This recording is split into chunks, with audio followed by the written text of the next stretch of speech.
What happens when a billionaire CEO, who rejected 8 of society's most dazzling women, finds himself unexpectedly drawn to the one person he should never notice, his own secretary? A struggling single mother, Jonathan Blake had it all: wealth, power, and the kind of name that could open any door in New York. Yet behind his polished image was a man untouched by real connection. Emily Carter, by contrast, had nothing but resilience, a worn apartment, and a little girl who depended on her for everything. Their worlds were never meant to collide. And yet, one late night at the office, a trip to the ER, and a proposal that wasn't meant to be real set them on a path that neither of them could escape.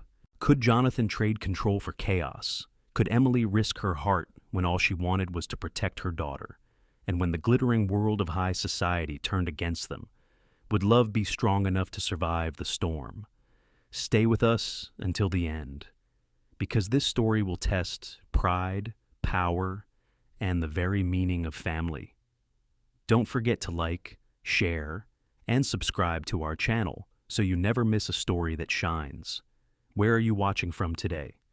Take a moment and leave a comment down below. I'd love to know which city or town you're tuning in from. And when we reach the end of this story, don't forget to rate it from 0 to 10. Now, let's begin. The morning air in New Haven, Connecticut, was brisk, the kind that made people walk a little faster and pull their coats a little tighter. On the corner of Chapel Street, a small apartment building stood, its brickwork faded with time. Behind one of those windows, Emily Carter was trying to make the impossible happen. She had 10 minutes to get her daughter ready for school, pack a lunch that looked more nutritious than it really was, and still catch the early train that would take her into Manhattan. Emily, 32 years old, was no stranger to this chaos. She had learned to move like clockwork toast popping out of the toaster while she tied her little girl's shoes. Coffee gulped between brushing her hair and searching for her work badge.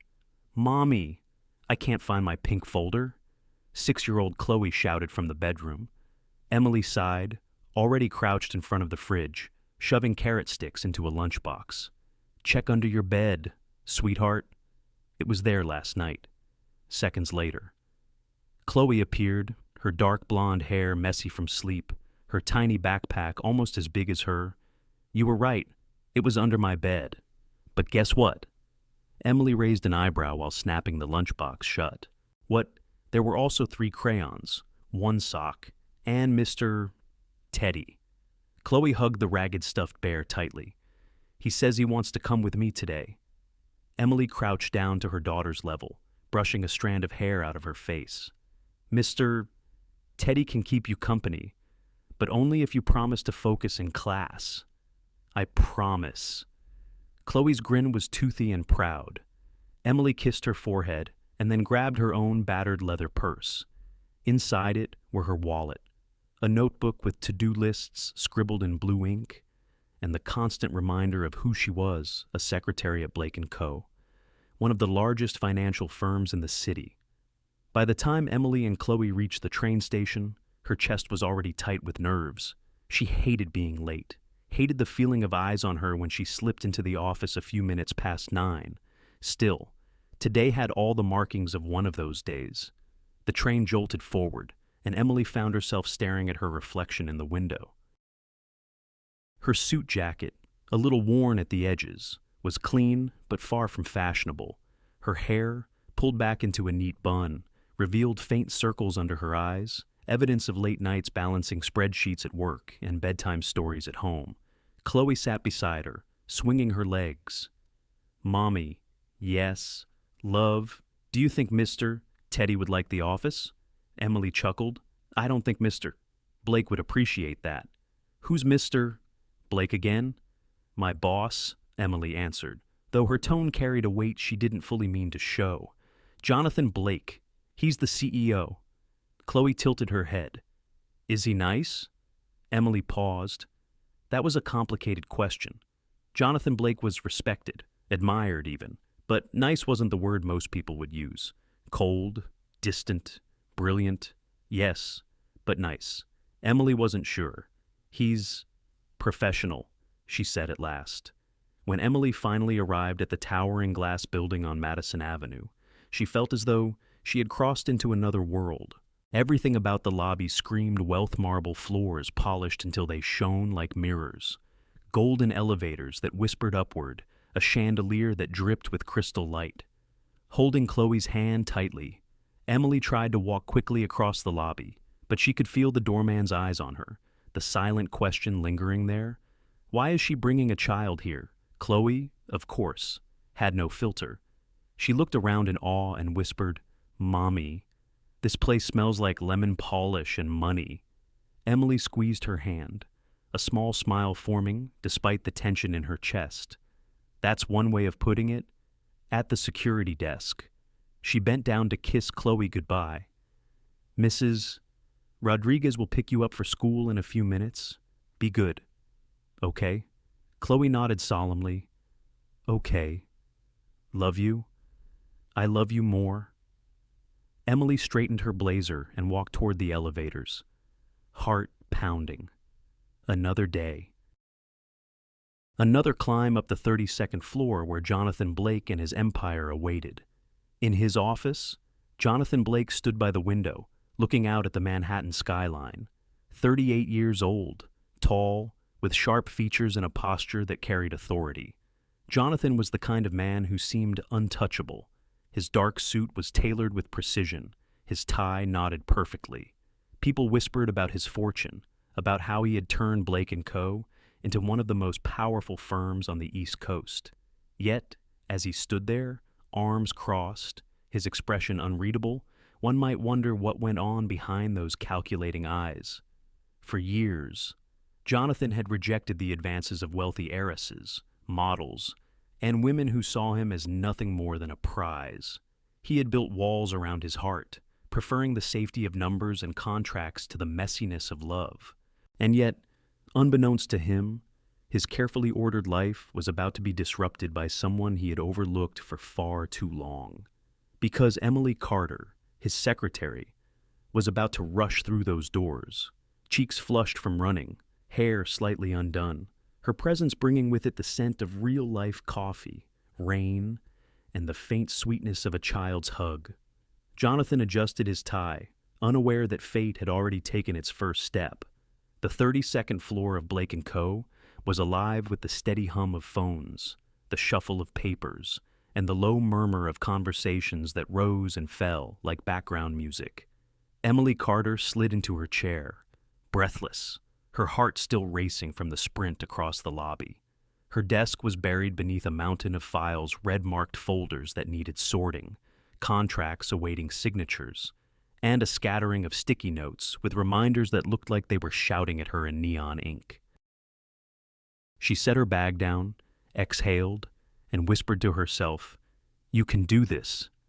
Emily, one thing at a time. The phone rang, then another line rang, then a third.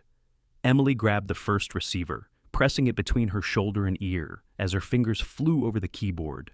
Blake & Co. Executive office. "This is Emily. How may I help you?" A client rattled off numbers at lightning speed. Emily scribbled notes, her pen scratching furiously, before switching lines, answering another call with the same calm tone, even though her pulse was anything but calm. The elevator dinged behind her. A hush spread through the office, subtle but unmistakable. It was the kind of hush that always followed the arrival of Jonathan Blake. He walked with a measured stride, his polished shoes clicking softly against the marble floor. Conversations tapered off. Assistants lowered their gazes. Even managers adjusted their postures, as though his presence alone demanded precision. Emily kept working, too focused on untangling a scheduling error to notice him right away. She was balancing 3 calls and updating the digital calendar when a shadow fell over her desk. "Miss Carter." Jonathan's voice was low, controlled, carrying authority without effort. Emily's head snapped up, startled.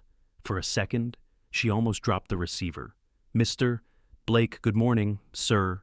You were late," he said simply, his eyes cool but not unkind. Emily swallowed hard, her cheeks warming. "Yes, sir." The train was delayed, And my daughter, I don't need excuses." His tone was firm, but there was no sharpness in it, just a statement, the way one might note the weather. Emily straightened her shoulders. She wasn't the type to grovel. Understood. It won't happen again. Jonathan studied her for a moment, as if weighing her words. His gaze lingered not in judgment, but in quiet assessment. What struck him wasn't her lateness, but the way her hands moved steady, efficient, multitasking, with a grace that came only from practice. She was answering phones, shuffling papers, and typing with the kind of focus that left no room for panic. Most assistants cracked under this kind of pressure. She didn't. Jonathan tilted his head slightly. "You manage quite a lot at once." Emily glanced at the pile of work on her desk, then back at him. "That's what I'm here for, isn't it?" It wasn't arrogance, just simple truth. For the first time that morning, Jonathan felt the faint stir of something unexpected respect. The phone rang again, this time louder than before. Emily grabbed it instinctively, but before she could speak, she heard a familiar small voice on the other end. "Mommy, are you there?" Emily's heart skipped. She covered the receiver, lowering her voice. "Chloe, sweetheart, I told you not to call during work hours. I just wanted to tell you, I found Mr. Teddy's hat. It was in the cereal box. Isn't that funny?" Emily smiled despite herself. "Yes, that's funny, but I really can't talk right now. Who are you talking to?" Jonathan's voice interrupted quietly. Emily froze. "It's my daughter." Before she could stop it, Chloe's excited voice carried clearly through the line. "Is that your boss? Mommy, is that Mr. Blake?" Jonathan raised an eyebrow. Emily mouthed silently. "Don't answer her." But it was too late. "Hello, Mr. Blake." Chloe's little voice chimed through the speaker. There was a pause, the kind that made Emily's stomach twist. She expected Jonathan to frown, to gesture for her to hang up immediately. Instead, to her astonishment, his lips curved into the faintest smile. "Hello, Chloe," he said evenly, his voice softer than she had ever heard it in the office. Emily nearly dropped the phone. "Sir, you don't have to. Are you nice to my mommy?" Chloe asked, her words innocent but piercing. Jonathan blinked. Around them, a few employees pretended not to listen, though their ears were clearly tuned in. "Yes," Jonathan replied after a thoughtful beat. "I try to be good, because if you're not, I'll tell Mr. Teddy, and he'll come after you." The office erupted in muffled laughter. Emily turned crimson, burying her face in her hand. "Chloe, sweetheart, that's enough. Say goodbye. Goodbye. Mr. Blake." Jonathan's gaze flickered with something unreadable, something warmer than his usual frost. "Goodbye. Chloe." Emily quickly ended the call, mortified. "I'm so sorry, sir." "She doesn't usually," Jonathan raised a hand, silencing her. "Children speak the truth. Sometimes it's refreshing." And with that, he turned and walked into his office, leaving Emily staring after him, utterly bewildered.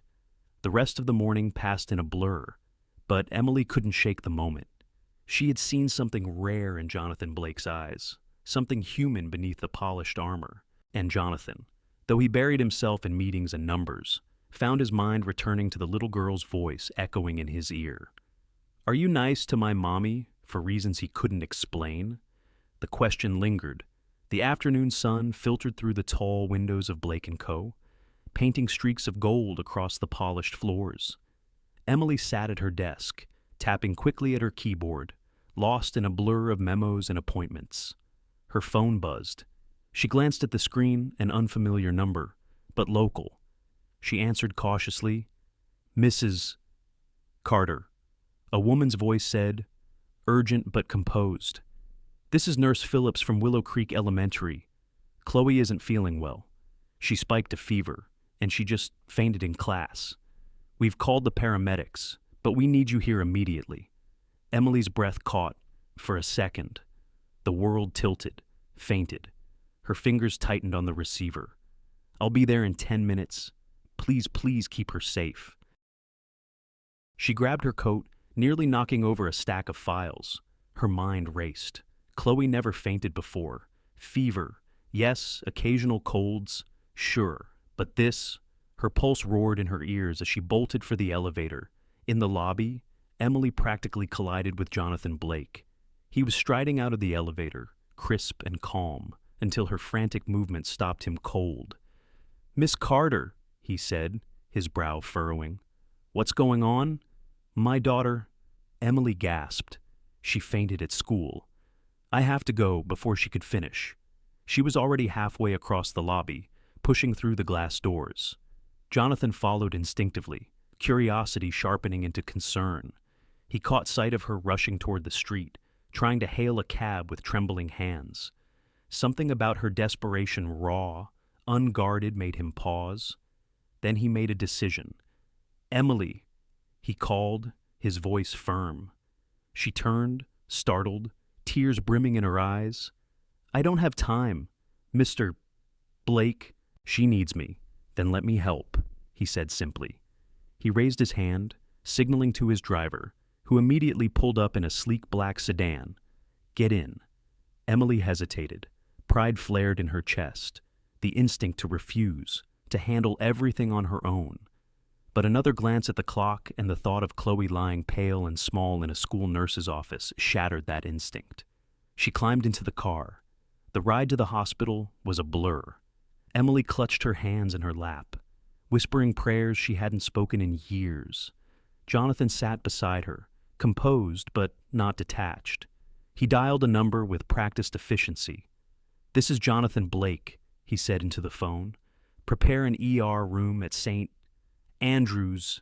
Pediatric emergency. Now." Emily blinked at him. "You didn't have to." "I did," he cut in, his voice firm but not unkind. "Time matters." When they arrived, the emergency team was already waiting at the entrance, as if the world had rearranged itself to Jonathan's command. Paramedics wheeled Chloe inside on a small stretcher, her face flushed and damp with sweat. "Mommy," she whispered weakly, her eyes fluttering open for a moment. Emily ran alongside her, holding her little hand. "I'm here, sweetheart. I'm right here." Jonathan followed, his presence quiet but steady, like a pillar in the storm. Inside the ER, doctors moved quickly. High fever, 104, one nurse reported. Possible dehydration. Emily's knees nearly gave way. She gripped the side of the bed, her chest tight. "Is she going to be okay?" "She's stable," the doctor reassured, "but we'll need labs, fluids, and observation." The nurse turned to Emily. "Do you have insurance?" Emily froze. Her throat closed. "No, not right now. I can pay in installments." Before she could finish, Jonathan stepped forward. His black card was already in the nurse's hand. "Cover everything? No restrictions?" The nurse nodded briskly, already moving on. Emily turned to him, her face burning. "Mr. Blake, no, I can't let you." "You can," he said evenly, "and you will. This isn't about pride, it's about your daughter." Her jaw trembled. Gratitude and humiliation battled inside her like fire and ice. She hated feeling indebted, hated the thought that she looked like a charity case in front of her boss. But Chloe's shallow breaths silenced every argument. Hours crawled by. Emily sat beside Chloe's bed, stroking her damp hair as the IV drip ticked steadily. Nurses came and went, doctors checked vitals. The worst had passed. They said the fever was responding to medication. Jonathan remained outside the glass partition, giving them privacy, his posture straight, but his eyes betraying concern. Finally, Emily stepped into the hallway, exhausted. "She's stable now," she whispered, her voice breaking. "They think it was a viral infection, just too strong for her little body." Jonathan nodded, his expression unreadable. "Good." Silence stretched between them. Emily hugged herself, her eyes downcast. "I don't know how to thank you." You paid for everything. You made the calls, and you don't need to thank me? Yes, I do. Her voice was sharp, almost defensive. Because otherwise I feel like a woman who can't take care of her own child without someone swooping in to rescue her. Jonathan's eyes softened, just slightly. Or you could feel like a mother who did everything possible and accepted help when it mattered most. Emily shook her head, torn between relief and shame. You don't understand. I've worked so hard to stand on my own 2 feet. Every bill, every late night. I never wanted to be the woman people whisper about, saying she depends on someone else's generosity. Jonathan regarded her quietly. And yet, tonight, your daughter sleeps safely because you allowed someone else to carry part of the weight. There's no shame in that. Emily looked away, tears slipping down her cheeks. For the first time, she realized how heavy her pride had become, how it sometimes kept her from breathing. Jonathan's voice was softer now, almost reflective. Strength isn't pretending you don't need anyone. It's knowing when to let someone in. She didn't reply. Couldn't. Her heart ached with gratitude, but also with the gnawing fear of what this moment meant. Because tonight, Jonathan Blake had crossed a line. He wasn't just her employer anymore. He had stepped into her most vulnerable place, and Emily Carter wasn't sure if she could ever look at him the same way again. The hospital episode lingered in Jonathan's mind, even as he returned to his penthouse that evening. He told himself he would bury the memory of Emily's trembling voice, of Chloe's fragile hand clutching her mother's sleeve. But the truth was less convenient. He couldn't shake it. And he had no idea that, miles away, another storm was already forming, one that had nothing to do with children or hospitals, but everything to do with family expectation. 2 mornings later, Jonathan entered the Blake & Cobbetts boardroom, expecting to find silence before his first meeting. Instead, he found his father sitting at the head of the table. Richard Blake didn't need an introduction. His presence filled the room even when he said nothing. His hair was iron gray, his suit tailored in a style that had been fashionable 30 years ago and had never left his wardrobe since. His gaze was sharp, unyielding, the kind that could unnerve seasoned bankers with a single glance. "Jonathan," Richard said, not bothering to stand. "Sit down." Jonathan sighed inwardly. He had grown into a man who commanded boardrooms, but in front of his father, he still felt like the boy who was told not to slouch, not to speak out of turn, not to disappoint the Blake name. "What is it this time?" Jonathan asked, taking a seat across the polished mahogany table. Richard leaned forward, clasping his hands. "It's time you stop delaying the inevitable." Jonathan arched an eyebrow. "You'll have to be more specific." "Marriage."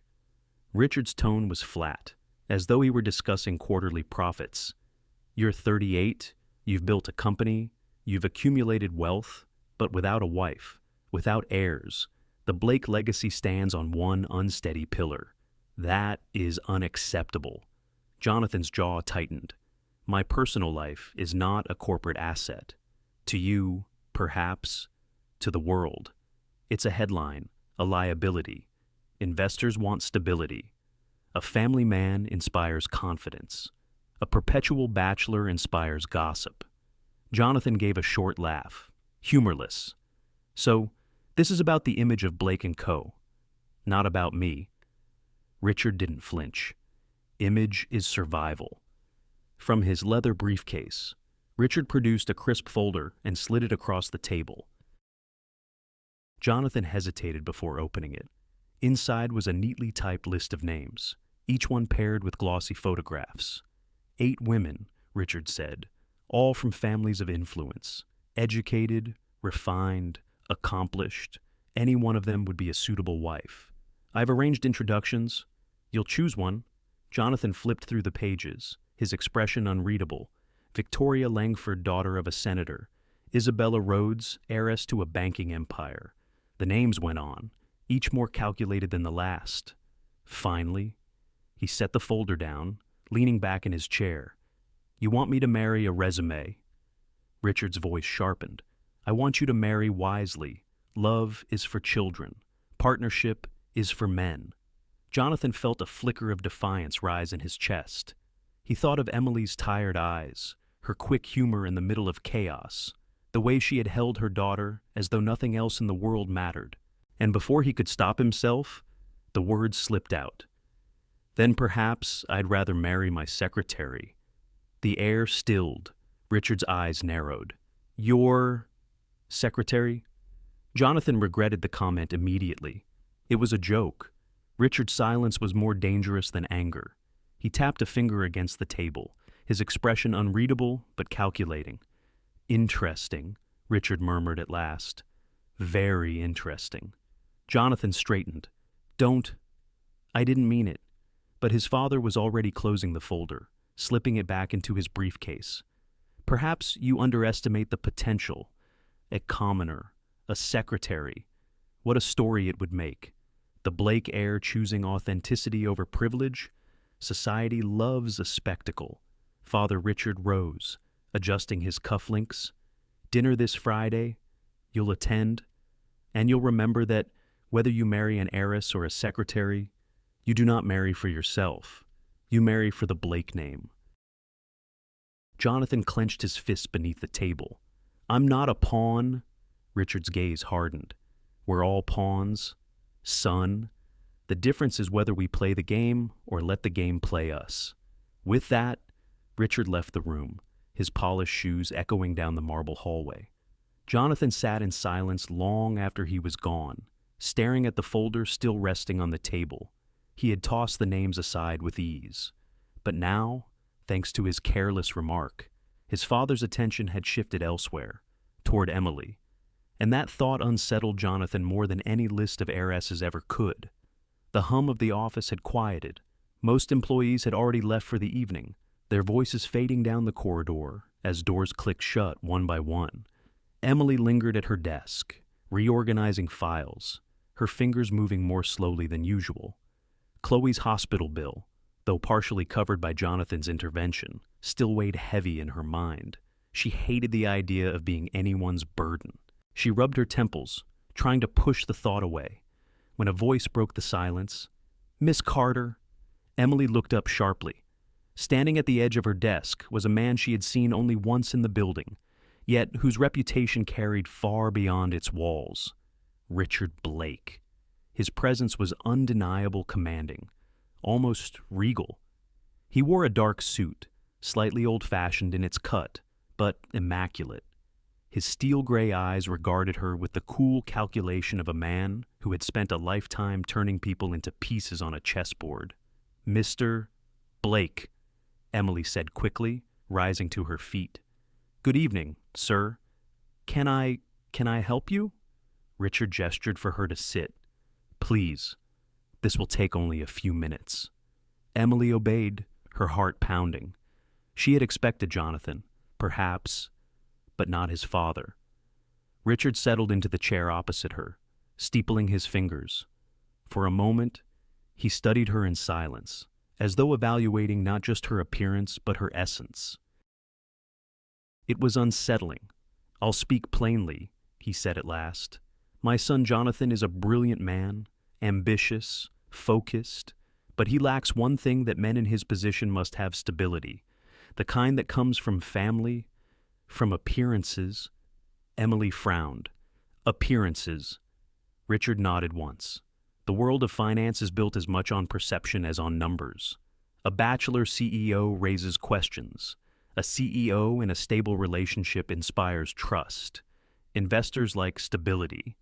Emily shifted uncomfortably. "And what does this have to do with me?" Richard leaned back. "Everything. I have an arrangement in mind. One that would benefit us both." Emily's chest tightened. "I'm not sure I follow." "You will act," Richard said smoothly, "as Jonathan's partner, his companion at dinners, galas, public events. In short, you will pretend to be his girlfriend, strictly for appearances, nothing more." For a moment, Emily thought she had misheard. Her mouth fell open. Excuse me. You want me to pretend to date my boss?" "Yes." Richard's expression didn't flicker. "It would ease the pressure from investors, and perhaps convince Jonathan himself to take certain responsibilities more seriously. You, in turn, would gain something invaluable. Emily's cheeks flushed hot with indignation. Mr. Blake, with respect, that's absurd. I'm not an actress, and I will not lie to the entire city for the sake of corporate appearances. Richard didn't flinch. Instead, he slid a sleek envelope across her desk. Emily hesitated before opening it. Inside were several documents, a contract draft, a prepaid tuition statement from a private academy, and a comprehensive health insurance policy. Her breath caught. These, Richard said evenly, would be yours. Chloe's education secured through high school, full health coverage, effective immediately. No more nights wondering how you'll pay for medicine. No more school calls about limited resources. Emily's fingers trembled as she touched the papers. The numbers were dizzying figures she could never hope to earn in years of delivery shifts and office overtime. But the weight of them pressed on her like chains. She pushed the envelope back across the desk. No, I can't. Richard raised an eyebrow. Because of pride, because of integrity. Emily shot back, her voice shaking. Because lying to everyone, pretending to be someone I'm not. That's not how I want to raise my daughter. Richard's gaze sharpened, though his tone remained calm. And yet, you raise her with fear, don't you? Fear of the next bill, fear of illness, fear of limits you cannot control. Integrity is noble, Miss Carter, but nobility doesn't buy antibiotics. Emily bit her lip hard. His words stung because they carried truth. She thought of Chloe lying pale on the hospital bed, IV tubes taped to her tiny arm. She thought of the school forms she hadn't been able to sign because she didn't have the funds for aftercare. She thought of the quiet nights when Chloe asked, "Mommy, why don't we have what other kids have?" Her chest ached. "Why me?" she asked softly. "Why not one of the women on that list of his?" Richard gave a thin smile. "Because you're believable. You are not a society darling with rehearsed smiles. You're authentic, stubborn, perhaps, but authentic. That's exactly what Jonathan's image needs." Emily shook her head, tears stinging her eyes. "So you want me to sell authenticity? You want me to sell myself?" Richard leaned forward. "I want you to protect your daughter's future. And if the price of that protection is a handful of dinners and a few staged photographs, is it truly so unbearable?" Emily's throat tightened. She wanted to scream no. She wanted to throw the envelope back in his face and walk away with her dignity intact. But then she pictured Chloe again, her laugh, her warmth, her fragility, and she felt her resolve waver. For a long moment, silence stretched between them. "Finally," Emily whispered. "What if Jonathan finds out? What if he resents me for it?" "Leave Jonathan to me," Richard said smoothly. "He may resist, but he is not a fool. He will understand what must be done." Emily clenched her fists in her lap, torn between fury and desperation. "This feels wrong." Richard rose, straightening his jacket. "Sometimes what feels wrong is what keeps the roof over your head." He paused, his gaze softening just slightly. "Think about Chloe, Miss Carter. Think carefully. I'll expect your answer by Friday." And with that, he turned and left, his footsteps echoing in the empty corridor. Emily sat frozen at her desk, staring at the envelope. Her heart screamed no, her pride demanded resistance. But her mother's heart, her fierce protective love for Chloe, whispered yes. The war inside her had only begun. The Grand Meridian Hotel glittered like a jewel against the Manhattan skyline that evening. Chandeliers cast golden light across marble floors, and the soft strains of a string quartet floated through the grand ballroom. It was the kind of place where fortunes were discussed over champagne, where reputations were cemented with a handshake. Emily Carter stood just outside the entrance, tugging nervously at the hem of a borrowed dress. The gown was elegant, navy blue, but she felt like a trespasser wearing it. She glanced at her reflection in the gilded doors, hair pinned in a bun that threatened to collapse. Lipstick she wasn't sure she'd applied evenly. "This is ridiculous," she muttered to herself. "I don't belong here." "On the contrary," came a voice behind her. Emily spun around. Jonathan Blake was there, dressed in a charcoal tuxedo that seemed carved to his frame. He looked, as always, untouchable. Yet there was something different in his eyes tonight, a flicker of curiosity, maybe even unease. "You look fine," he said simply. Emily gave a short laugh. "Fine. That's generous. I feel like I'm about to audition for a role I didn't sign up for." Jonathan's expression softened, just slightly. "Then consider me your scene partner, shall we?" He offered his arm. Emily hesitated, then took it. Together, they stepped into the ballroom. The room was a sea of glittering gowns and black suits. Waiters moved gracefully among the guests, trays of champagne glinting in the light. Conversations hummed, punctuated by laughter that sounded rehearsed. As Jonathan and Emily entered, heads turned. The elusive bachelor CEO, arriving with a woman on his arm, was enough to stir whispers instantly. Emily felt every eye on her. Her palms grew damp. "Just smile," she told herself. "Smile and survive." Jonathan leaned slightly toward her. "Ignore them. Easy for you to say," she murmured. "You look like you were born in a tuxedo.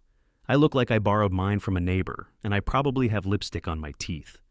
Jonathan glanced at her, and for the briefest moment, his lips twitched in amusement. They hadn't taken more than a few steps before they were intercepted. Jonathan Blake. An older gentleman in a tailored suit stepped forward, his wife draped in pearls beside him. And this must be the young lady we've heard about. Emily froze.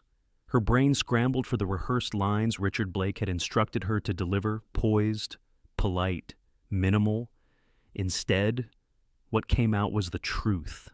"I'm Emily, his secretary." The couple blinked, startled by her bluntness. Jonathan cleared his throat, but before he could intervene, Emily added, "It's a little strange being here. Honestly, I've never seen so many sequins in my life." For a heartbeat, silence hung in the air. Then the gentleman chuckled. His wife's lips curved into a smile. "Refreshing," she said. "Most people here rehearse every word they say. Honesty is rare." Emily exhaled slowly, relieved. Jonathan glanced at her, his expression unreadable, though his eyes betrayed something admiration, perhaps. The evening unfolded in much the same rhythm. Emily stumbled here and there, confusing the fish fork with the dessert fork, nearly knocking over a champagne flute while reaching for bread, but she carried each blunder with a self-deprecating smile that disarmed those around her. When a socialite inquired about her designer gown, Emily answered plainly, "Oh, I borrowed it. My budget doesn't exactly scream couture." Gasps rippled through the circle of guests, followed by laughter. Another asked how she and Jonathan had met. Emily shrugged. "I spilled coffee on him my first week. He didn't fire me. I figured that was a good start." The group erupted in genuine laughter. Even Jonathan, standing beside her, allowed a rare smile to break across his face. Emily noticed, and the sight startled her more than the chandeliers above. Later, during the dinner service, Jonathan found himself studying her across the table. She was speaking with a pair of donors, gesturing animatedly as she told some story about Chloe's obsession with coloring books. The donors leaned in, captivated. They weren't fawning over pedigree or money. They were charmed by her authenticity. Jonathan realized, with a start, that so was he. He thought of the women his father had paraded before him, elegant, polished, practiced. They had smiled perfectly, spoken flawlessly, but left him empty. Emily Carter was the opposite of empty. She was unpolished, sometimes clumsy, and utterly real, and it unsettled him more than he cared to admit. At one point, Emily leaned toward him, whispering, "Do you realize these people eat tiny bites of food like they're in slow motion? I'm starving." Jonathan coughed to mask a laugh. "It's called pacing." "It's called torture," Emily replied, eyes twinkling. Jonathan looked at her, really looked at her, and something in his chest shifted. The evening drew to a close with a toast. Richard Blake stood at the podium, praising generosity and vision. Cameras flashed, capturing Jonathan and Emily at their table. She smiled politely, though her eyes carried the weight of her inner conflict. When the applause ended, Jonathan leaned close. "You did well tonight." Emily shook her head. "I was a disaster." "On the contrary," Jonathan said quietly, "you were honest. And sometimes, that's far more powerful than perfection." Emily blinked at him, caught off guard. For the first time, she sensed that beneath Jonathan's controlled exterior, something human, something vulnerable was beginning to surface. The weeks that followed the charity dinner unfolded in ways Emily had not anticipated. Appearances became routine. A lunch here, a gala there, photographs in magazines with captions that speculated about the mystery woman on Jonathan Blake's arm. But away from the flashing cameras, something else began to bloom, something Emily couldn't ignore, though she tried. It started with a simple Saturday afternoon. Jonathan had insisted on driving Emily and Chloe to Riverside Park. Emily resisted at first. Parks weren't exactly in the contract, after all, but Chloe had begged with her wide, hopeful eyes. And so, they went. Chloe skipped along the paved paths. Teddy tucked under her arm, while Jonathan walked beside Emily. His usual suit was replaced by jeans and a casual button-down, and somehow that felt more jarring than the tuxedo. "You look different," Emily admitted, stealing a glance at him. Jonathan raised an eyebrow. "Different how? Less like you're about to buy a company. More like," she hesitated, "more like a person." To her surprise, Jonathan laughed a deep, genuine laugh that startled her. Chloe spun around at the sound. "Mr. Blake," she cried. "You laughed, Mommy? Did you hear?" "He laughed," Emily chuckled, shaking her head. "Yes, sweetheart, I heard." Chloe grinned mischievously. "I think I'll call you Mr. Penguin." Jonathan blinked. "Penguin? Because you're always so serious, like a penguin in a suit. But when you laugh, you're like a funny penguin." Emily covered her mouth, mortified. "Chloe?" But Jonathan only tilted his head, considering. "Mr. Penguin," he repeated. "I've been called worse." Chloe squealed with delight, skipping ahead. Emily sighed. "I'm so sorry." She doesn't always filter. "Don't be," Jonathan interrupted. "It suits me." The nickname stuck. Later that week, Jonathan joined them for dinner at Emily's apartment. It wasn't planned. He had offered to drive them home after a late event, and Chloe had insisted he come upstairs. The apartment was small, the wallpaper peeling in places, but it was filled with warmth, Chloe's drawings taped to the fridge, the faint scent of lavender from a candle. Emily moved about the kitchen, nervously stirring a pot of pasta. Jonathan stood awkwardly near the counter until Chloe dragged him to the table. "You can help," she declared. "Mr. Penguin can stir the sauce." Jonathan raised an eyebrow, but obeyed, rolling up his sleeves. His movements were stiff, as though he had never so much as touched a saucepan in his life. Emily tried not to laugh. "You're going to burn it if you keep stirring that way?" "Then show me," Jonathan replied evenly. So, she did, her hand guiding his on the wooden spoon, the two of them standing close enough that Emily could feel the heat radiating from him. Her heart stumbled in her chest. She stepped back quickly, forcing a smile. There. Better. Dinner was simple pasta with sauce, garlic bread, salad from a bag. But Jonathan ate every bite as though it were the first real meal he'd had in years. "This is good," he admitted. "Better than most of the restaurants I frequent." Emily raised an eyebrow. "Now, I know you're lying." "I'm not," he said seriously. "There's something different about food when it's made with care." Emily froze at the words, her throat tightening. She wasn't used to praise for the small, ordinary things she did every day. After dinner, Chloe climbed onto the couch with Mr. Teddy. "Story time," she demanded. Emily started to protest. Jonathan had surely had enough of their chaos, but Chloe looked straight at him. "Mr. Penguin. You read. Jonathan hesitated, clearly out of his element. But Chloe pressed a book into his hands. Goodnight Moon. And so, the most powerful man Emily had ever known sat on her worn couch, reading softly about a quiet old lady, whispering hush. Chloe leaned against his shoulder, eyes drifting shut. Emily stood in the doorway, watching. Something in her chest ached.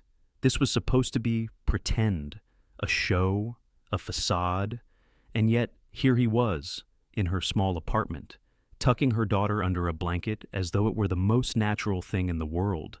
Later, after Chloe had fallen asleep, Jonathan rose quietly. "Thank you," he said, surprising her. "For what?" "For letting me be here." His gaze softened. "For letting me see this." Emily's throat constricted. She wanted to say it was nothing. She wanted to remind him it was all fake. But the words caught, tangled in the truth she couldn't admit she was starting to feel something she shouldn't. After he left, Emily sat alone in the dim kitchen, her hands wrapped around a cooling mug of tea. Her thoughts spun. This isn't real. It's an arrangement. He doesn't feel what you feel.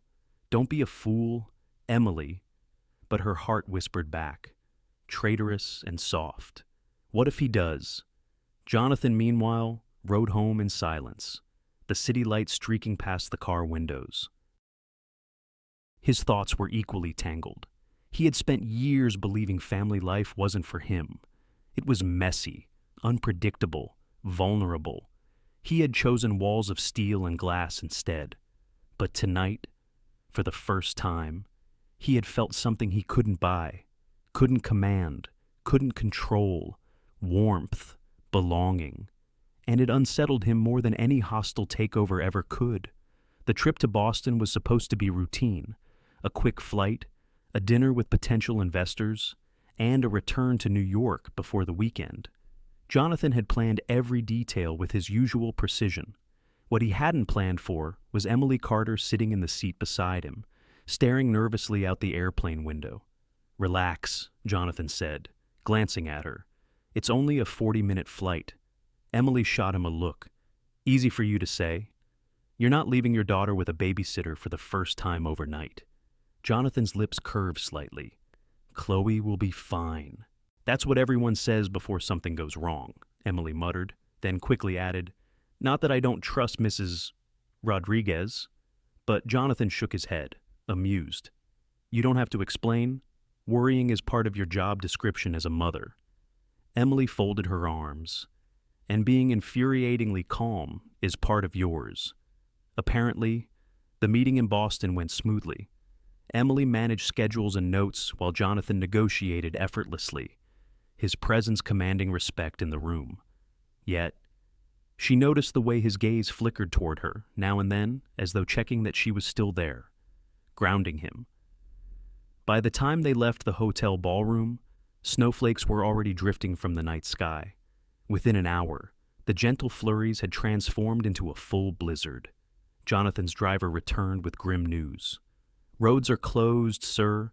Flights grounded until tomorrow." Emily blinked. "So, we're stuck." The driver nodded. Jonathan made a quick call, his voice even. Within minutes, they were checked into a small inn just outside the city, a far cry from the luxury suites Jonathan usually preferred. The inn was quaint, with creaky wooden floors and a lobby that smelled faintly of cinnamon and pine. The storm howled outside, rattling the windows. In their adjoining rooms, Emily tried to settle in, but her nerves refused to calm. She changed into a borrowed sweater from the inn's comfort closet and padded down to the common area. To her surprise, Jonathan was already there, sleeves rolled up, inspecting the modest kitchen. "There's no room service," he announced dryly. "Apparently, we're to fend for ourselves." Emily laughed. "You mean you actually have to cook?" "This I have to see." He gave her a mock glare, but opened the refrigerator. "Options are limited: eggs, milk, some questionable vegetables." "Perfect," Emily said, rolling up her sleeves. "We'll make an omelet." It should have been simple. But Jonathan cracked the first egg so forcefully it splattered across the counter. Emily burst into laughter. Careful, Mr. Penguin. It's not a hostile takeover. Jonathan smirked but tried again, this time with exaggerated caution. He ended up with more shell than egg in the bowl. Emily took over, shaking her head. Move aside before you hurt yourself. But when she leaned over to stir, Jonathan reached to steady the pan. The handle was hot, and in the confusion, the omelet half burned, half slid onto the stove. A plume of smoke rose. The fire alarm blared. Emily clapped a hand over her mouth, laughing uncontrollably as Jonathan grabbed a dish towel and waved it at the alarm. "This is not amusing," he muttered. "It's hilarious," she countered, tears of laughter streaming down her cheeks. Jonathan Blake, master of finance, defeated by an omelet. Even he couldn't help it. His lips twitched, then gave way to laughter, deep, unrestrained, real. The alarm finally silenced. They stood together in the smoky kitchen, catching their breath. For a moment, it felt less like a mishap and more like a memory being made. Later, they settled in the lounge with mugs of cocoa offered by the innkeeper. The storm outside pressed against the windows, but the fire crackled warmly in the hearth. Emily curled into an armchair, her sweater sleeves pulled over her hands. "I can't remember the last time I laughed that hard." Jonathan studied the fire, his expression softer than usual. "Neither can I." The silence that followed wasn't uncomfortable. It was heavy with something unspoken. Emily turned toward him. "Can I ask you something?" He inclined his head. "Why don't you, with your wealth, your position, why don't you have a family of your own?" Jonathan was quiet for a long time. "Finally," he said, "because it was easier not to." Emily frowned. "Easier?" Jonathan's gaze stayed fixed on the fire. "My parents' marriage was transactional. A merger of two names, not two hearts. Love was not part of the vocabulary. I learned early that attachment leads to disappointment, so I built walls instead. Work, success, control, all the things that don't walk away." His voice was steady, but Emily heard the fracture beneath it. "Doesn't it get lonely?" she asked softly. Jonathan's eyes flicked to hers, and in that moment, he let his guard down. Yes. The single word carried more weight than an entire speech. Emily's chest tightened. She wanted to reach for him, to close the distance, to say something that would ease that loneliness. But the boundaries of their arrangement pressed in around her. This wasn't real. It couldn't be. And yet, as the storm raged outside, as the fire cast its glow on Jonathan's face, Emily felt something real take root in her heart. When they finally parted for the night, Jonathan paused at his door. "Good night, Emily." She hesitated, her hand on her doorknob. "Good night, Mr. Penguin." For the first time, he didn't correct her. The snowstorm raged deep into the night, swallowing every sound outside the inn until all that remained was the crackle of the fireplace.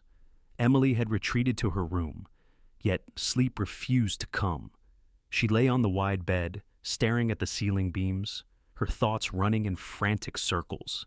It was supposed to be simple, a role, a performance, a temporary contract orchestrated by Richard Blake. But nothing about tonight had been simple. The laughter in the smoky kitchen, Jonathan's unguarded confession by the fire, the way his loneliness mirrored her own, it all pressed against her heart in ways she wasn't prepared for. Finally, unable to bear the restless silence, she slipped into the hallway. Jonathan was there, leaning against the window at the far end, hands tucked into his pockets. The pale glow of the storm reflected in his eyes, making them seem softer, more human than she had ever seen. "You couldn't sleep either?" she asked quietly. He turned, offering a faint smile. "Sleep seems overrated tonight." Emily hesitated, then walked to stand beside him. Snowflakes lashed against the glass, blurring the world outside. For a long moment, neither spoke. The silence between them felt fragile, like glass that could shatter with the wrong word. Jonathan broke it first. "You know, I don't usually let people see me like that." Like what he searched her face. as though weighing whether to answer, unpolished, imperfect, weak. Emily shook her head gently. That wasn't weakness. Jonathan, it was honesty. Their eyes held, and something shifted, an invisible tether pulling them closer. Emily could feel her pulse quicken, her breath catch. Jonathan stepped just slightly nearer, close enough that she could feel the heat radiating from him. For one suspended second, the world shrank to the space between them. His gaze dropped to her lips. Her heart thundered. And then Emily stepped back. The movement was subtle but decisive. She crossed her arms, forcing her voice steady. We can't. Whatever this is, it's not real. Jonathan's jaw tightened. Not real. This is an arrangement, she said firmly, though her throat ached with the words. Your father's idea. My daughter's tuition. That's all. Jonathan stared at her, as though she'd struck him. For a long time, he said nothing, and the silence was worse than anger. Finally, he nodded once, sharp and controlled. You're right, he said, his voice low. It's just a deal, but his eyes betrayed him. They burned with something raw, something he couldn't admit aloud. Emily's chest constricted. Every part of her wanted to take the words back, to confess that it had begun to feel real to her too. But fear held her back, fear of being foolish, of losing herself, of mistaking kindness for love. So she turned and walked away, leaving Jonathan standing alone by the storm-lit window. Back in her room, Emily closed the door and leaned against it, her hands trembling. Chloe's face flashed in her mind, her little girl, sleeping safely back in New York, depending on her to make the right choices. This is for her, Emily whispered to the empty room. Not for me. She climbed into bed, pulling the blanket up to her chin, but the ache in her chest refused to fade. Across the hall, Jonathan poured himself a glass of water. He didn't drink. He sat on the edge of the bed, staring at the floor, battling a storm of his own. He had built his life on certainty contracts, numbers, outcomes he could predict and control. Yet tonight, for the first time, he wanted something no contract could guarantee.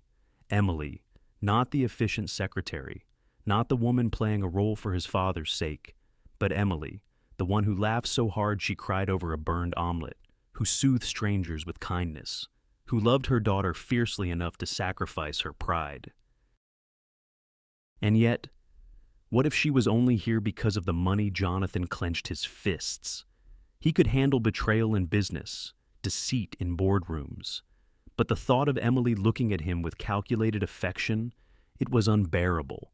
He lay back on the bed, staring at the ceiling. For the first time in years, Jonathan Blake felt completely powerless. Hours later, the storm finally began to ease.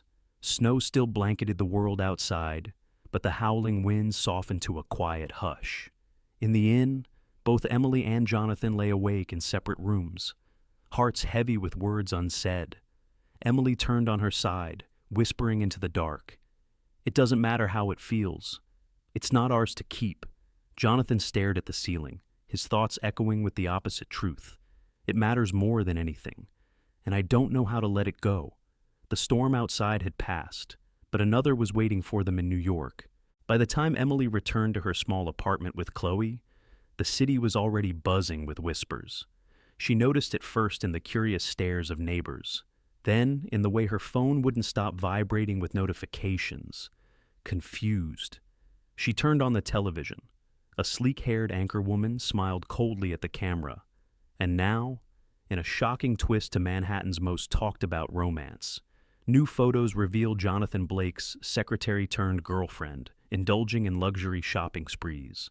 Designer bags, upscale salons, jewelry stores. Could Miss Emily Carter be the ultimate gold digger? Emily froze. On the screen, grainy images showed her stepping out of boutiques, carrying branded shopping bags. Another shot caught her in a salon chair, a stylist fussing over her hair. Her stomach dropped. Those weren't her choices. Richard had sent her to those stores, insisting she needed the right appearance for their role. She hadn't even wanted half the things. But to the world, the pictures told a very different story. The fallout was immediate. Paparazzi camped outside her apartment. Reporters shouted questions whenever she stepped onto the sidewalk. "Emily, how much is Jonathan Blake spending on you? Did you plan this from the start? Is your daughter part of the deal?" Each word was a blade.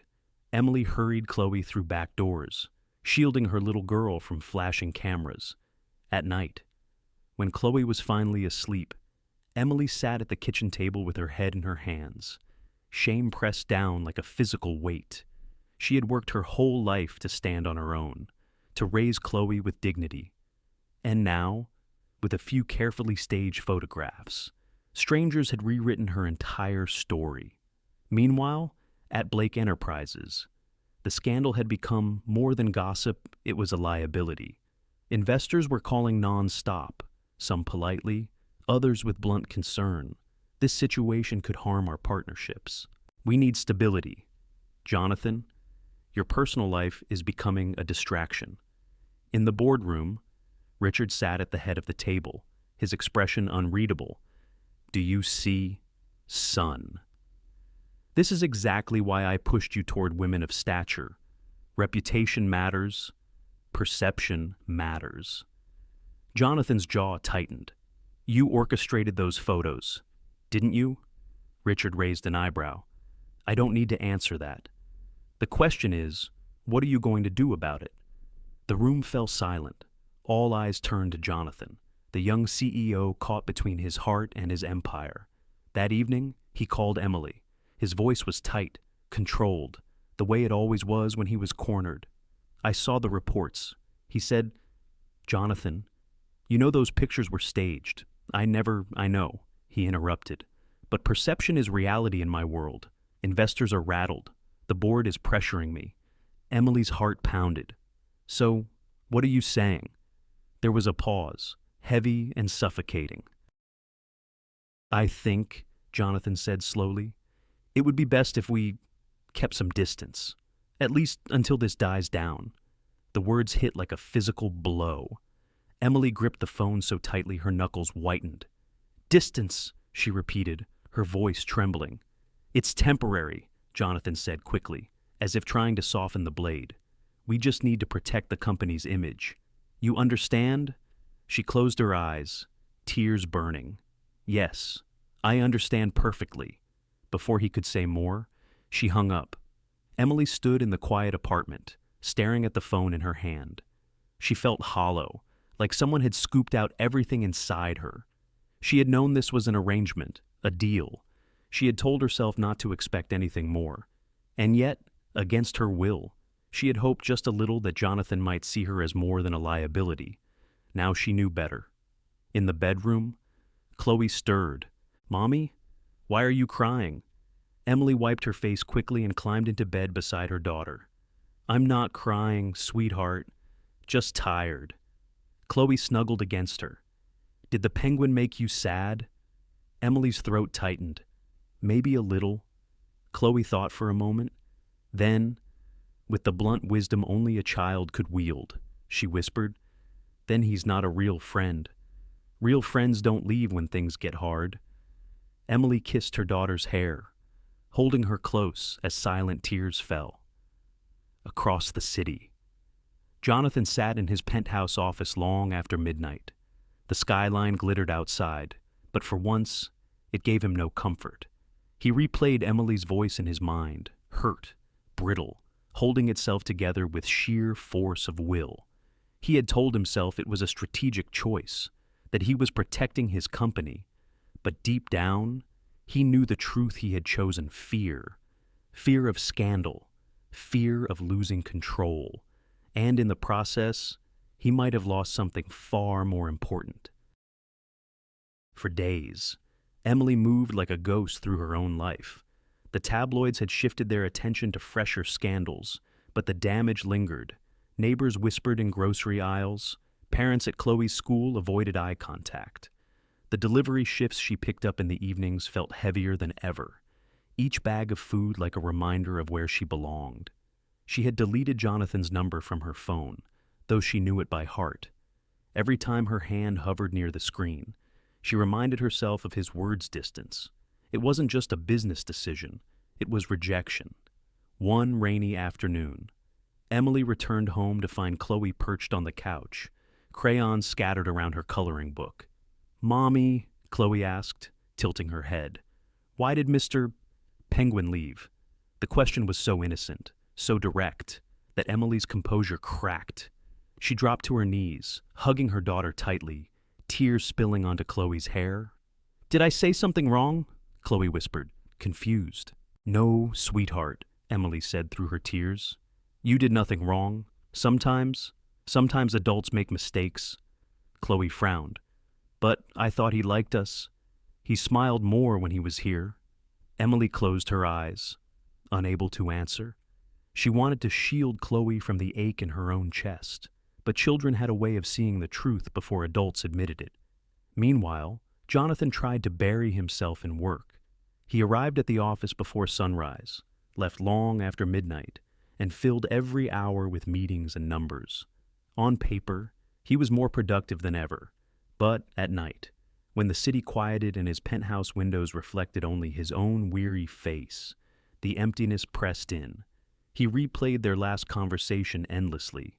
Her voice, fragile but steady. "Yes, I understand perfectly." It haunted him, because he knew she didn't understand at all. Not really. He had hidden behind strategy, behind the language of business, when what he should have given her was trust.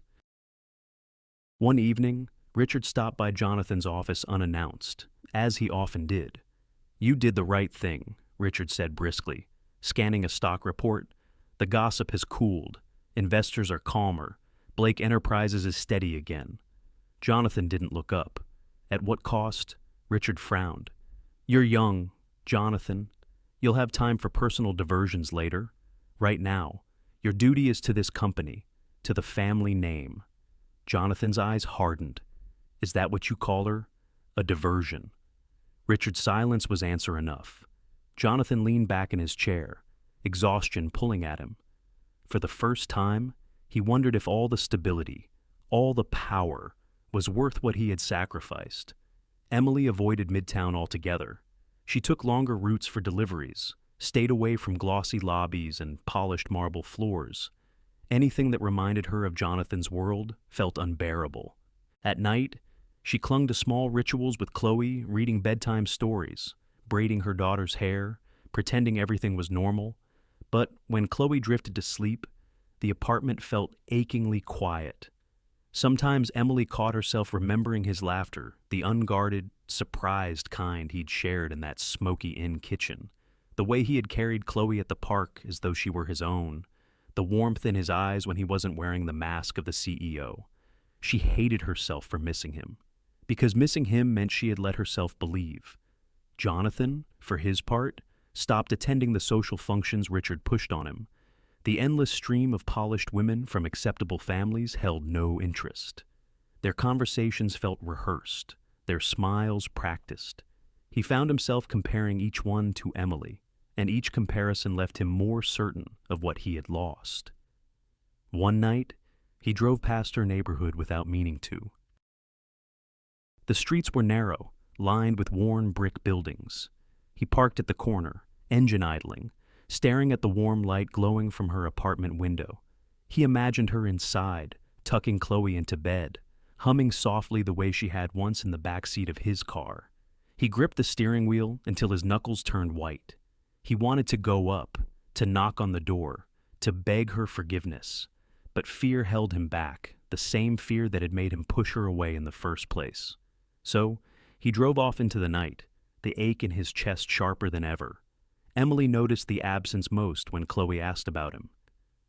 "Will Mr. Penguin come back? Does he still like us? Can we visit his big office again?" Each question cut deeper.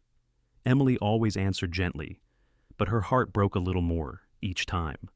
"No, sweet pea. He's busy. Yes, I think he still cares. No, we can't visit him anymore." And when Chloe finally stopped asking, that was somehow worse. One Sunday morning, as Emily folded laundry, Her phone buzzed with a news alert. She almost ignored it until she saw the headline, "Jonathan Blake skips gala, seen alone for second week in a row." The article speculated about his withdrawal from society, painting him as a man under pressure. Emily stared at the screen, her hands trembling. She should have felt vindicated. Instead, she felt an ache of recognition. He was hurting too. But that didn't change the fact that he had chosen his reputation over her, over Chloe, over the fragile, beautiful thing they might have built. That night, Emily sat by the window after Chloe fell asleep. The city stretched before her, indifferent and endless. She whispered into the glass, as though Jonathan might somehow hear her across the distance. "You asked if it was real. I don't know when it started to be, but it was for me. And you threw it away." Her reflection blurred as tears filled her eyes. She pressed her forehead to the cool glass, feeling the sharp sting of both love and loss.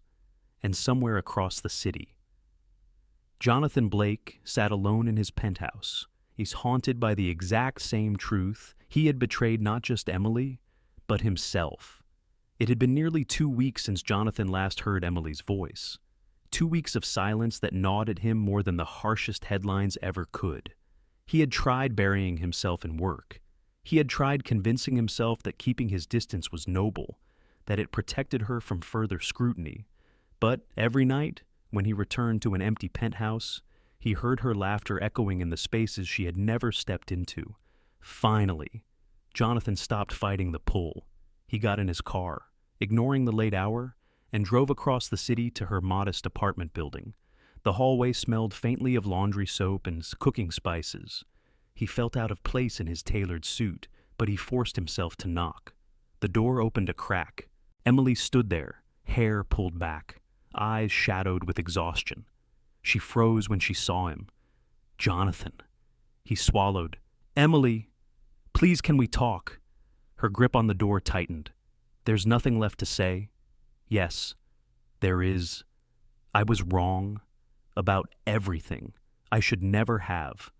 She cut him off with a sharp shake of her head. "Don't." Her voice cracked, and that hurt him more than shouting ever could. "You don't get to walk away when it's convenient, then show up when you're lonely.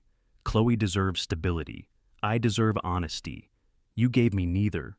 Jonathan's chest ached. "I know. I made a mistake. A terrible one. But let me make it right." Emily's eyes brimmed with tears, though her voice was steady. "You can't erase what you did by showing up at my door. Go home, Jonathan. You don't belong here." And before he could answer, she closed the door. The sound echoed in the hallway, final and cold. Jonathan stood there for a long moment, staring at the wood as though sheer willpower could reopen it. But eventually, he turned and walked away, each step heavier than the last. The next afternoon, fate gave him another chance. He had parked his car down the street, intending to leave flowers at Emily's door in the simplest act of apology he could muster. But instead of Emily, it was Chloe who spotted him as she skipped down the sidewalk with her backpack bouncing against her shoulders. "Mr. Penguin," she called out, tilting her head. Jonathan froze, caught. "Hello, Chloe." She trotted up to him, squinting. "Why are you here?" He crouched down, trying to soften his voice. "I wanted to see how you and your mom are doing." Chloe crossed her arms, mimicking her mother's posture so perfectly it nearly made him smile. "She's sad." Jonathan's throat tightened. "I know, and it's my fault." Chloe studied him with the solemn seriousness only a child could carry. "You made my mom cry. That's not what good men do." The words hit harder than any investor's criticism, any newspaper headline. They cut straight to the truth he had been avoiding. "You're right," Jonathan said softly. "I hurt her, and I hurt you. I was wrong." Chloe tilted her head again. "So, what are you going to do about it?"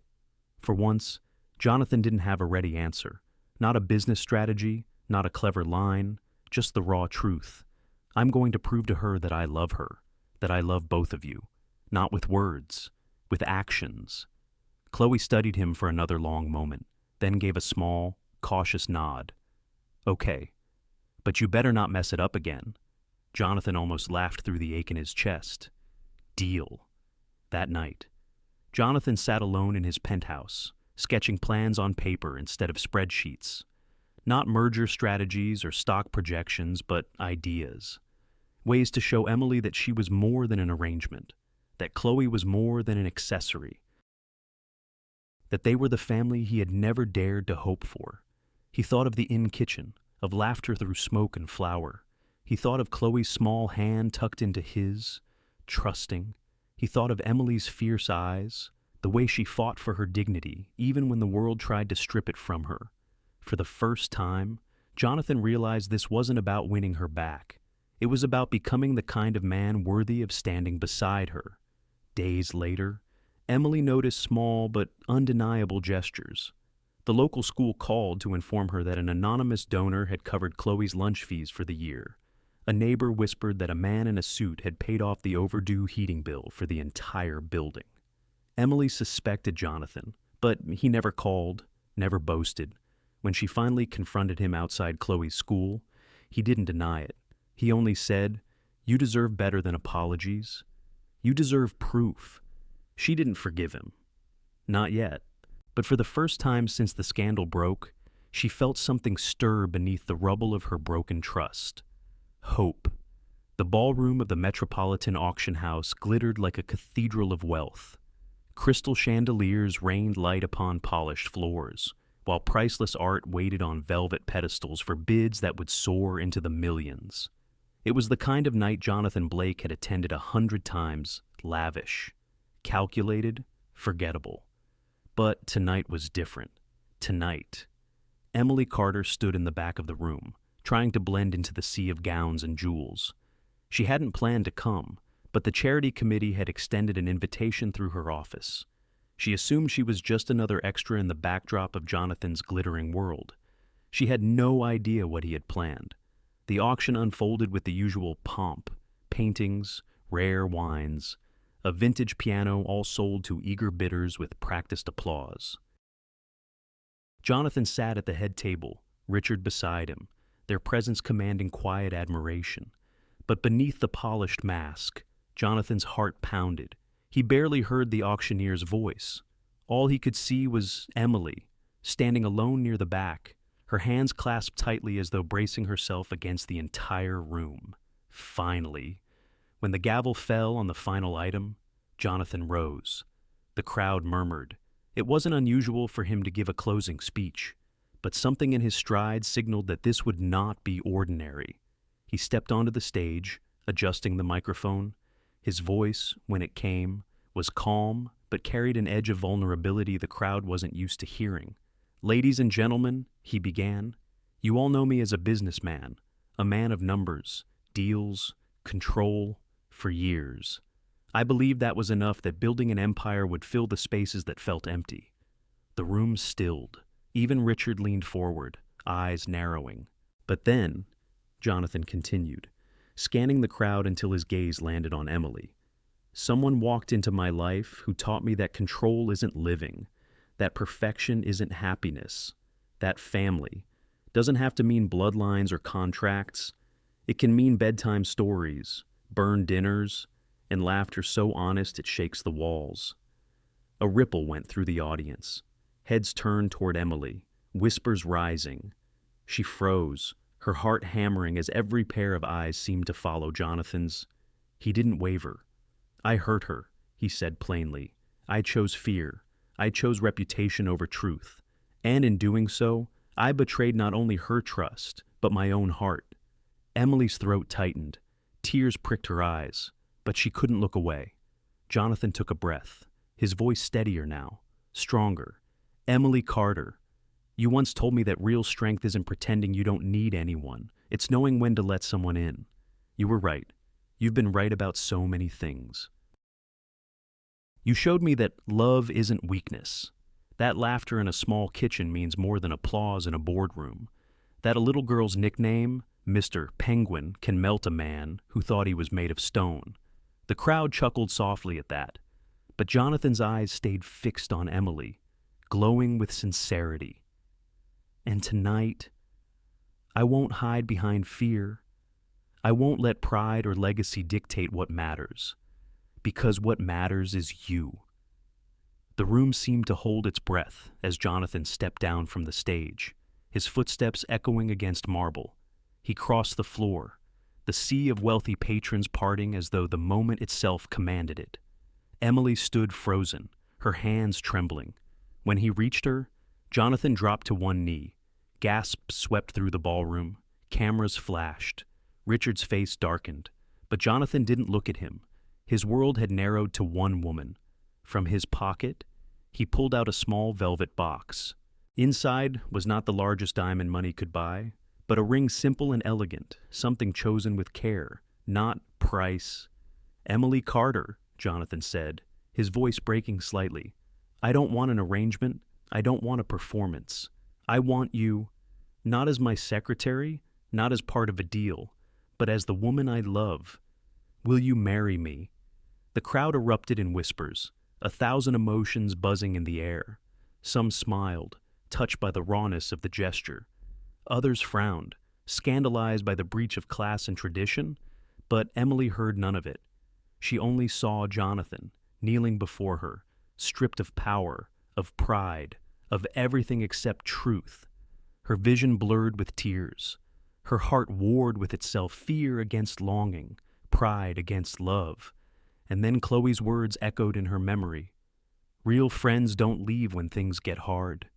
Jonathan hadn't left this time. He had stepped into the fire with her, in front of the entire city. Emily's lips trembled into a smile. "Yes," she whispered, her voice shaking but sure. "Yes, Jonathan, I'll marry you." The ballroom erupted applause, cheers, even a few gasps of disbelief. Jonathan rose, slipping the ring onto her finger with hands that trembled despite their steadiness in every boardroom he had ever entered. Then he pulled her into his arms, kissing her as the crowd thundered around them. For the first time, Jonathan Blake didn't care about perception, legacy, or reputation. He had chosen love, and Emily, through tears and laughter, chose him back. The applause from the ballroom still echoed in Emily's ears long after the ring slipped onto her finger. Yet beneath the cheers, the glitter, the astonishment of New York's elite, her heart trembled with a quieter, heavier weight.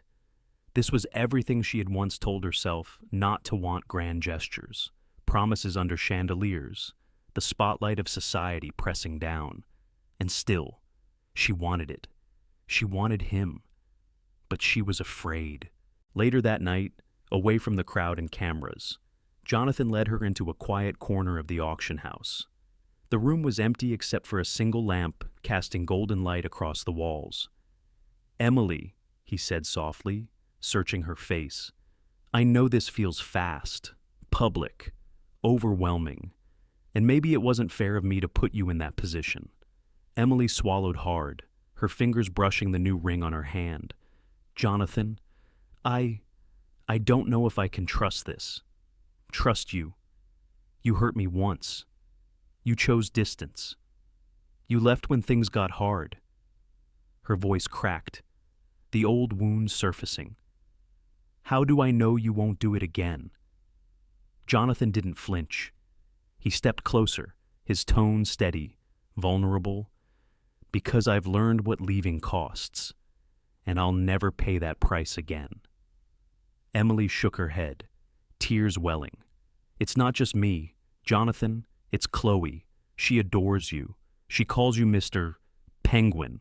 If you walk away again, it won't just break me, it'll break her." Jonathan's expression softened, a rare tenderness overtaking the steel in his gaze. He reached for her hand, holding it carefully, as if it were fragile glass. "Emily," he whispered, "I don't want to be the man who walks away. I want to be the man Chloe can run to when she's scared of storms. The man who cheers at her school plays, who teaches her to ride a bike, who sits at the table with both of you and burns the omelets every Saturday morning." Her breath hitched. he went on, voice trembling now. I can't erase the mistakes I made, but I can promise this: I will never be her disappointment, or yours. I will love her as if she were my own, because in my heart, she already is. The tears Emily had tried so hard to hold back spilled freely now. His words struck the deepest chord, the one that had driven every sacrifice, every sleepless night, every desperate choice she'd ever made. Chloe. She saw her daughter's bright eyes, her laughter, her trust. She saw the way Chloe had once nestled into Jonathan's side during bedtime stories, as though she'd always belonged there. And in that moment, Emily realized her fear was real, but so was his love. Her defenses cracked, piece by piece, until only her heart remained, raw and open. Jonathan, she whispered, her voice breaking, don't make promises you can't keep. I won't, he said firmly. Not this time, not ever. She searched his face, looking for hesitation, for doubt, but all she saw was truth, aching, imperfect, human truth. Finally, through tears. Emily nodded, then, yes, I'll marry you. I'll let you be part of our lives. Yours, mine, and Chloe's. Jonathan exhaled, relief flooding his features.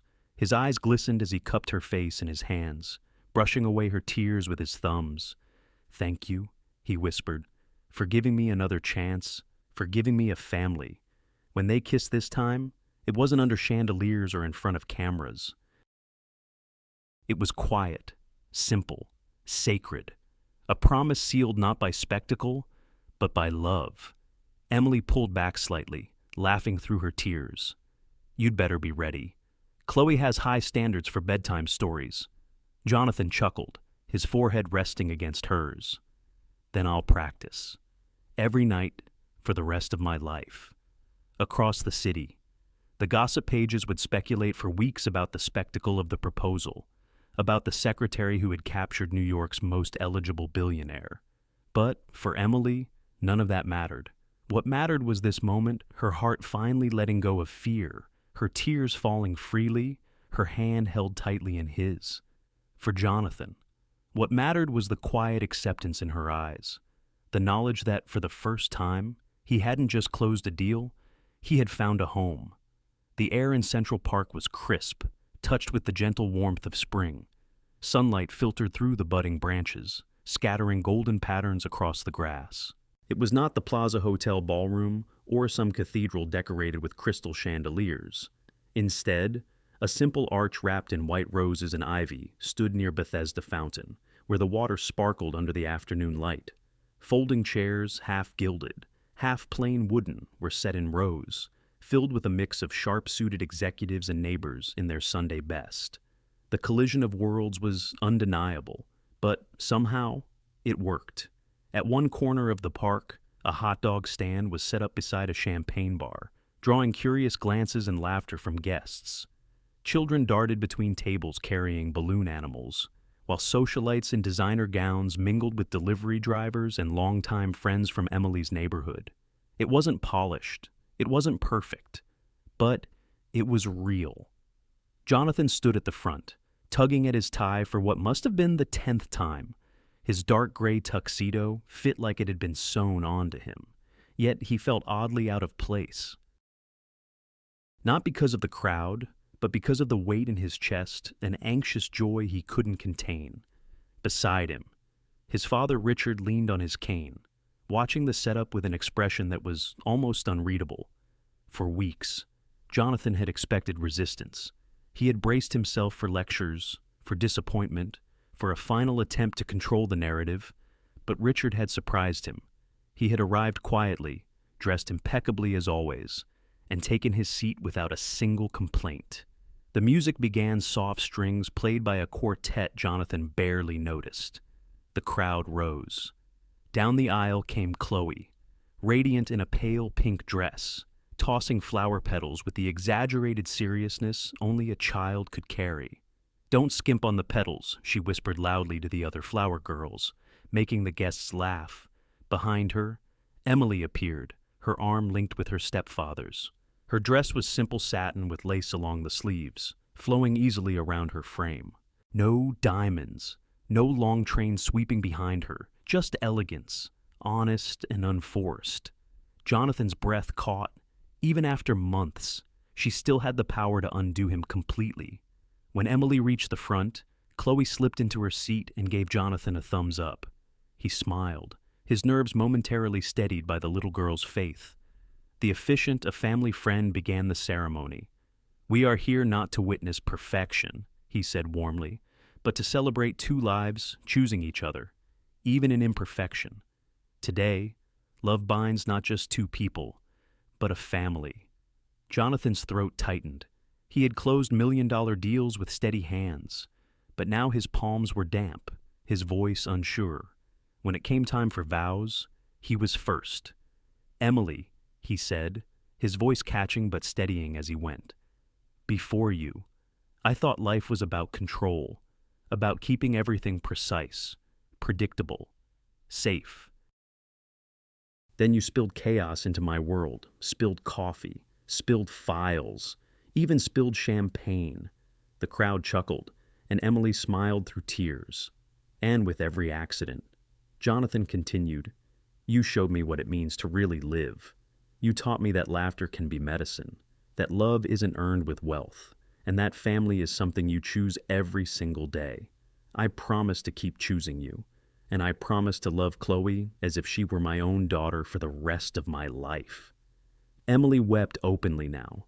Her vows came soft, trembling, but strong. "Jonathan, when we first met, I thought you were everything I could never trust: powerful, untouchable, a man who lived in a world far from mine. But you surprised me. You carried my daughter to safety. You showed up when I least expected it, and you proved that behind the suit, behind the walls, there is a man with a heart big enough for both of us." She took his hand, squeezing tightly. "I promise to laugh with you when life gets messy, to challenge you when you retreat into your spreadsheets, and to build a home where Chloe will always feel safe, loved, and free. And I promise, no matter how many omelets you burn, I'll never stop being grateful that you chose us." The rings were exchanged, Jonathan fumbling briefly, nearly sliding the wrong one onto his own hand, which drew a ripple of laughter. "Finally," the officiant declared, "by the power vested in me, I now pronounce you husband and wife." Applause erupted, but the sound faded when Richard Blake slowly rose from his chair. The crowd quieted instinctively.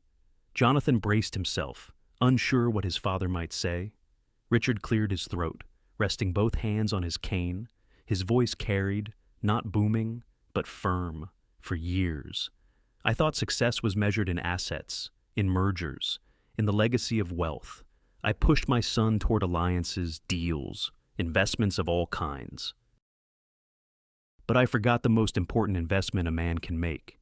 He turned toward Jonathan and Emily, his gaze softer than Jonathan had ever seen. "This time, my son made the right investment, in love, in family, in something that cannot be bought or sold or calculated. And for that, I am proud." Gasps rippled through the crowd. A few guests dabbed at their eyes. Jonathan himself blinked rapidly, stunned by the words he had longed for but never expected. Emily reached for his hand, and he gripped hers tightly. The celebration afterward was unlike any wedding New York high society had ever seen. Executives sipped champagne while laughing over hot dogs. Delivery drivers taught hedge fund managers how to dance to country music. Chloe darted between tables, shouting, "Catch the bouquet," before tossing petals into the air again and again. It was mismatched. It was chaotic. It was perfect. As the sun dipped lower over Central Park, Jonathan pulled Emily close. Chloe squished happily between them, and for the first time in his life, he felt whole. The wedding had faded into memory, but the glow lingered. In the weeks that followed, the little apartment Emily once shared with Chloe felt smaller and smaller, not because it was cramped, but because life had grown larger. Jonathan insisted they move into a home that belonged to all three of them. Not a penthouse with mirrored walls, not a mansion hidden behind gates, but a townhouse with ivy on the front steps, squeaky floorboards, and a backyard just big enough for a swing set. For the first time, It felt like theirs. Jonathan surprised himself most of all. He who once measured life in contracts and calendars now found joy in bedtime stories and burnt pancakes. He learned the language of fatherhood slowly, awkwardly at first. How to braid Chloe's hair with too many elastics. How to patch the knee of her jeans after she tripped at the park. How to sit through a school recital where Chloe played Twinkle, Twinkle, Little Star on the violin, horribly out of tune, and clap as if he had just heard Carnegie Hall. It wasn't instinctive, it was practice. And with each stumble, each small victory, Jonathan felt something shift deep inside him. He wasn't just a CEO anymore. He was a husband, a father, a man finally at home. Emily, too, found herself changing. For so long, she had carried everything alone, every worry, every bill, every midnight fever. Trust had been a luxury she couldn't afford. But, little by little, Jonathan's steady presence eroded the walls she had built. When Chloe fell sick with a cold one night, Emily still rushed to the medicine cabinet out of habit. But this time, Jonathan was already in the kitchen, warming broth, checking her forehead with gentle hands. Emily stood in the doorway, watching him. For the first time in years, she allowed herself to exhale. She wasn't alone anymore. They made rituals out of small things. Friday evenings meant takeout and movie nights. Chloe nestled between them with popcorn spilling everywhere. Saturdays meant Jonathan's doomed attempts at cooking each omelet more disastrous than the last, but always followed by laughter. Sundays meant quiet walks in Central Park.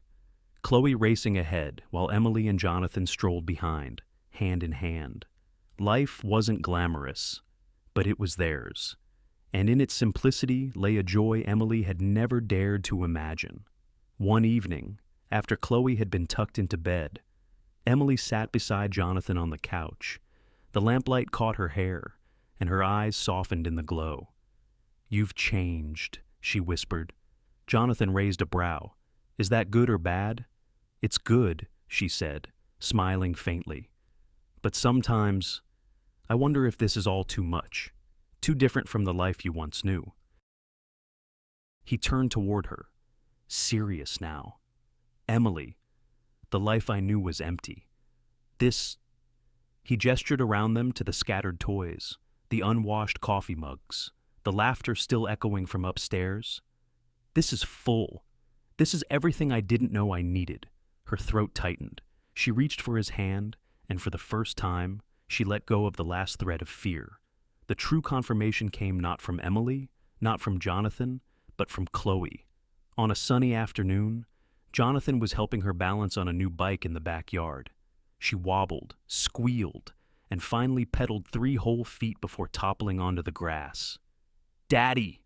she shouted instinctively, scrambling back up. Both Jonathan and Emily froze. Chloe blinked at them, then giggled. "I mean, you're not Mr.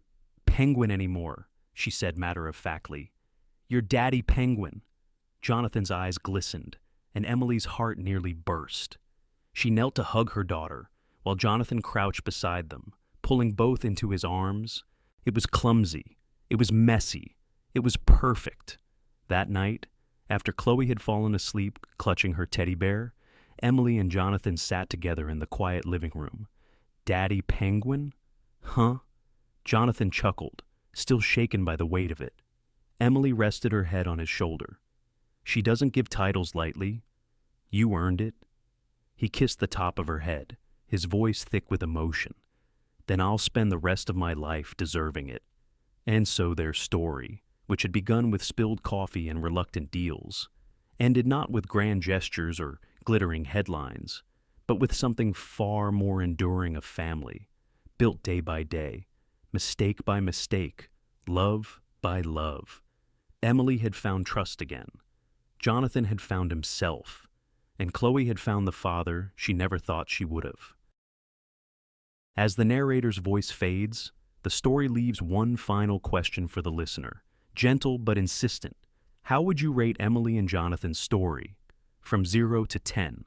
At its heart, Jonathan and Emily's story isn't just about romance. It's about rediscovering what truly matters when the noise of the world fades away. Jonathan had wealth, influence, and respect, yet none of it brought him the warmth of belonging. Emily had little in terms of money, but she carried within her a wealth of courage, honesty, and devotion to her daughter. When their paths crossed, they revealed something timeless, that real strength lies not in status, but in love that is willing to serve and sacrifice. For those of us who have lived through seasons of gain and loss, this story reminds us that second chances are always possible. Trust can be rebuilt, families can be created in unexpected ways, and even the most guarded hearts can learn to open again. We may not all live in penthouses or face the scrutiny of society, but we all know what it means to long for connection, to be seen, and to be valued not for what we own, but for who we are. Love, at its truest, is not glamorous. It's steady, it shows up, and it turns strangers into family.